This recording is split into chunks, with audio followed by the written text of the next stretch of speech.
Hi, welcome to the channel. Today we have an interesting topic. We're going to talk about buying property in Costa Rica. What you need to do beforehand regarding due diligence, closing process, escrow, what happens after you purchase the property, whether it's better to buy the property through a corporation or in your personal name. So we'll go through all of that. And of course, if you have any questions, please don't hesitate to reach us at crossborderslegal.com or also leave a comment down below. So the first question we always get is, who is allowed to buy property in Costa Rica? And the answer is simple. Anyone can buy property in Costa Rica, whether you're a tourist, digital nomad, you have either a temporary or permanent residency in the country. It doesn't matter. And it's also not important what your nationality is. So whether you're American, Canadian, Russian, anybody can purchase a property here in Costa Rica and have it in their name. So you have all the same rights as a Costa Rican when it comes to purchasing a titled property. We'll get into maritime zone as well today, where we'll talk about where that's different. Some of the common questions I get are, first, do you need an attorney? And the answer is yes. You need an attorney who is also a notary public in Costa Rica to do the closing process.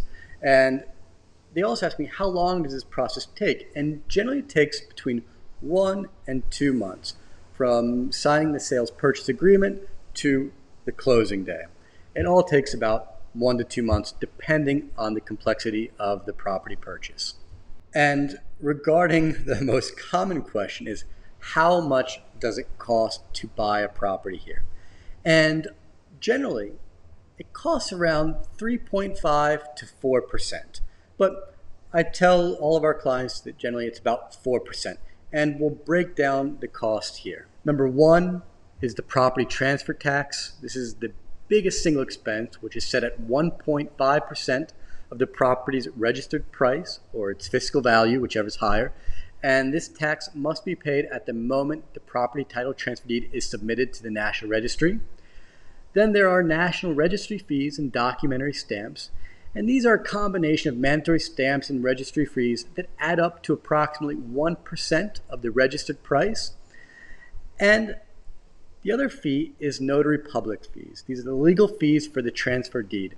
And in Costa Rica, like I mentioned before, the notary public acts as a legal authority to draft and execute the property title transfer deed. And by law, the fee is typically 1 to 1.25% of the property value, depending on, of course, how expensive the property is. And this includes the preparation of the deed and the formal registration process. Also, it's important to take into account escrow fees, which generally run between $600 to $1,500 per transaction, depending on the company, the complexity of the transaction, and the amount. And escrow is important that it's handled by an independent and licensed escrow company. And these companies handle the disbursement of funds once the property has been formally transferred. Other due diligence costs can include updated surveys, home inspections, or environmental studies. So all in all, it works to about 4% of the purchase price, so that you can take that into account when you're buying a property. Now, there are other types of closings. For example, if the property is in a corporation, then we do what's called a share transfer. And we'll get into that a bit later. Now, regarding pre-closing preparation, there are several things that the buyers need to take into account. Number one is the property titled and registered in the National Registry? And this is to make sure that the seller is indeed the registered owner, whether it's an individual or a Costa Rican corporation. And in Costa Rica, all title property should have a unique property identification number called the Folio Real. And your attorney can pull a full report from the registry showing ownership, property boundaries, easements, and any restrictions that apply to the land. Next, the buyer needs to confirm that all taxes and municipal charges are fully up to date, including municipal property tax, luxury home tax if applicable, garbage collection fees, and any HOA or condo fees. And it's the seller's responsibility to sell all these obligations up to the date of closing. And this should obviously be stated clearly in the property transfer deed. Another thing that's important is to check the physical status of the property. And you want to make sure that the boundaries match the registered map, what we call the plano catastral. And there are no discrepancies between what is being sold and what is actually physically there on the ground. And this is where getting a topographer can be invaluable. Also, we have to understand where the property is, whether it's maritime zone, agricultural land, or other special category. And there might be specific restrictions on what you can build or do with the property. That's why a land use certification called uso de suelo from the local municipality is essential. And finally, like we touched on before, it's important that you set up an escrow company, an escrow agreement, and buyers should never send funds directly to a seller or a real estate agent.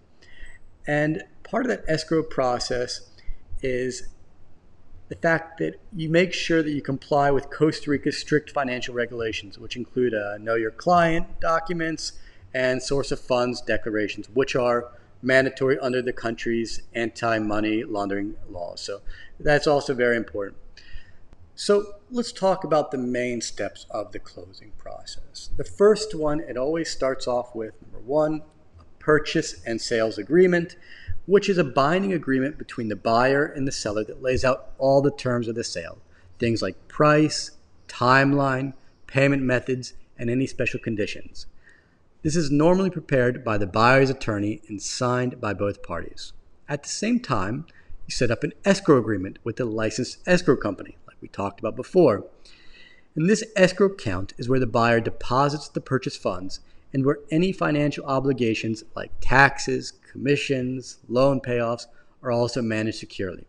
The escrow company acts as a neutral third party holding the funds until the property title is transferred. Next, the notary public prepares the property transfer deed, which is a formal notarized document that includes all the key information: the seller and buyer's name and identification, the legal description of the property pulled from the National Registry, the agreed purchase price and payment method. The deed will also declare any conditions, restrictions, or easements that apply to the property. Also, the buyer must declare the source of funds being used for the purchase. This is a legal requirement in Costa Rica to comply with anti-money laundering laws like we talked about before. And finally comes closing day. This is when the buyer and seller, or their legal representatives through a power of attorney, physically meet before the notary to sign the property transfer deed. Once that's signed, the notary submits an extract of the signed deed to the National Registry and pays the applicable transfer taxes and registry fees on behalf of the buyer. And then finally, the notary confirms that the deed has been accepted and filed by the National Registry. The escrow company is then authorized to release the purchase funds to the seller. Now, like we talked about before, this is the general way that the property is sold or transferred here in Costa Rica. But there's also a share transfer, which we'll get into now. So regarding the transfer through shares, now there are a few things to take into account how this process is different. First, the two most common types of corporations here in Costa Rica are the Sociedad Anonima, or corporation, or the Sociedad de Responsabilidad Limitada, which is the SRL. And a bit later, we'll get into the differences between both of those.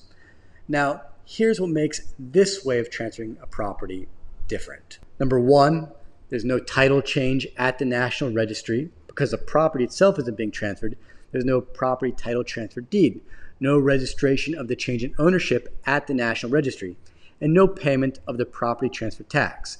The property remains registered in the name of the corporation, and only the corporate ownership changes. Now, regarding share transfer deed and corporate due diligence, even though it's a private corporate transaction, it still must be done formally. The parties sign a share transfer deed before a notary public, and the company's shareholder book, corporate records, and internal books must be updated accordingly. This requires a meticulous review of the corporate structure, ensuring that the corporation is in good standing with tax authorities, municipal offices, and the National Registry, and that it has no hidden liabilities.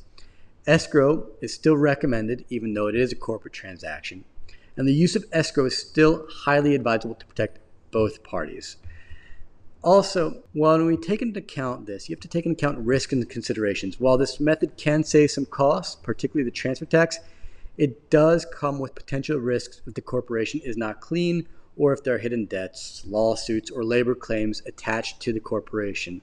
That's why a very detailed corporate and tax due diligence is absolutely necessary before proceeding with the corporate share transfer transaction. When our clients want to purchase a property, whether it's in their name or through a corporation, we always take into account the personal situation. And one is not necessarily better than the other. So let's dive into some of the pros and cons of each. When you buy in your personal name, the process is generally more straightforward, comes with fewer upfront and ongoing costs. It's also easier to handle estate planning through a will or transfer of title in case of death. But the downsides are that your name appears publicly in the title, which means less privacy, and your personal assets could be more exposed in the event of a legal issue related to the property. Using a legal structure like an LLC or corporation gives you some important benefits. It offers better liability protection because the property is technically owned by the company, not you personally. It also makes it easier to structure ownership among multiple partners and can simplify inheritance by transferring company shares instead of the property itself. However, it does come with more paperwork and ongoing costs, both for setup and annual maintenance. Regarding the cost of opening a corporation, generally it costs between $800 and $1,200 to open a corporation. But then after that, there are yearly costs that you have to take into account. For example, if it's an inactive corporation, you have to pay around a $130 yearly annual corporate tax. Also, you'll have to pay an education and culture stamp, which is about $10. And the other two documents you have to take into account is you have to do a shareholder declaration, which is known as the RTBF. And that just shows who the beneficiaries are of the corporation. And the other one you have to do is called a D-195 declaration. And this is an annual tax report required for companies that aren't running an active business. And it's basically an informational form showing the company's assets and liabilities. And there's no tax to pay, but it is mandatory. So these are definitely some things you want to take into account, whether you open up a corporation or whether you have the property corporation or whether you have it in your personal name. And like I mentioned before, there's two types of corporations generally used in these transactions. One is the Sociedad Anonima, and the other one is the Sociedad de Responsabilidad Limitada, or the SRL, which is known as like an LLC in the States. And regarding these two, they have their differences. And let's get into that right now. With the Sociedad Anonima Corporation, you need a board of directors. And the law requires at least 3 positions: president, secretary, and treasurer. And this gives the structure a more formal corporate governance setup.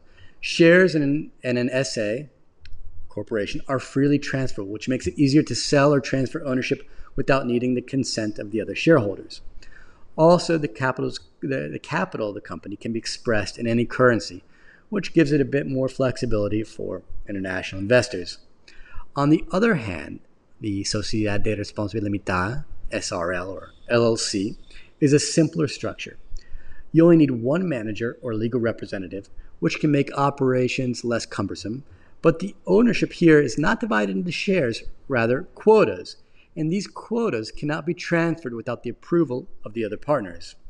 And the other difference is the capital of an SRL, LLC, must be expressed in Costa Rican colones. In terms of legal books, the SA or corporation must maintain 3 corporate books, while the SRL only needs 2, so making it a bit lighter on administrative requirements. So again, it just depends on the personal situation of the owners, what they want, whether they want it in their personal name or whether they'd rather have it in a legal structure like a corporation or an LLC. Maritime zone properties in Costa Rica. This is a question we get all the time. What is the process for a foreigner to buy maritime zone property? And this is very different from titled land. So let's first off understand what is maritime zone land. Maritime zone land is measured from the high tide line and it goes inward. So the first 50 meters from the high tide line is public land, and the next 150 meters is a restricted zone. And in this restricted zone, it's still owned by the state and it's ran by the local municipality. And the local municipality gives concessions to use this land. Now, one thing to take into account is foreigners cannot have a concession in their name unless they've been legal residents for at least 5 years. So what do people do when they want to purchase maritime zone property or lease maritime zone property? They open up a corporation, an SA corporation or an SRL LLC, and they have a Tico, a Costa Rican, who is a majority shareholder. And that's how most people get around not being able to have this maritime zone property in their name. But it's a very complex situation where you definitely want to work with a real estate agent and a real estate attorney that are well versed in maritime zone. One of the last things I want to get into is escrow. And we're going to talk about why it's important to use escrow. And here are the main reasons. Number one, it's a secure holding of funds. At the heart of the escrow process, the fact that buyer's funds are not transferred directly to the seller at the time of the agreement. Instead, the buyer deposits the full purchase price plus any additional amounts required for closing costs into a regulated escrow account held by a licensed escrow company. Number two, it's a neutral third party. So they hold the funds and only release them when the agreed upon conditions as detailed in the escrow agreement are fully met. This provides both parties with peace of mind. The seller in the fact that it knows that the buyer has the funds in place and ready, and the buyer in the fact that they know that the funds will only be released once the property is transferred and the title is clean. Also, number three, the conditions for disbursement. The escrow agreement outlines the specific non-negotiable conditions that must be satisfied before the funds can be released. These typically include execution and registration of the property title transfer deed in favor of the buyer, clearance of all property taxes, utilities, and debts up to the date of closing, confirmation that the title is free of liens or encumbrances unless otherwise agreed upon, and any other specific negotiations between the party. Number four, the fact that distribution of funds at closing. Once the conditions are met and the title is registered, the escrow agent releases the funds according to the pre-agreed disbursement instructions. So this can include the seller's net proceeds, payment of outstanding debts or mortgages, payments of closing costs, taxes, and notary fees. And so this ensures that every party receives exactly what they are due, simultaneously and securely. Also, regarding currency handling and compliance, since many transactions involve foreign buyers wiring USD or other currencies into Costa Rica, the escrow company is responsible for currency handling, regulatory compliance, and reporting requirements, including adhering to Costa Rica's very strict anti-money laundering laws. This will require a detailed Know Your Client, KYC documentation from both buyer and seller, and also source of funds documentation. And lastly, it adds transparency and peace of mind for both sides, but especially for foreign buyers. Escrow ensures that they are not taking unnecessary risk by wiring funds directly to the seller or a private individual. And it gives both parties comfort knowing that the transaction is taking place within a transparent, regulated framework, minimizing the chance of disputes or miscommunications over payment. So, in short, escrow is a way to safeguard both parties. So guys, that wraps it up. Please, if you have any questions, don't hesitate to reach out. You can reach me at ted@acrossborderslegal.com or simply just write a comment below. Let me know if there are any other topics you would like for us to cover. We'd be more than happy to. And thank you for taking the time to listen to us.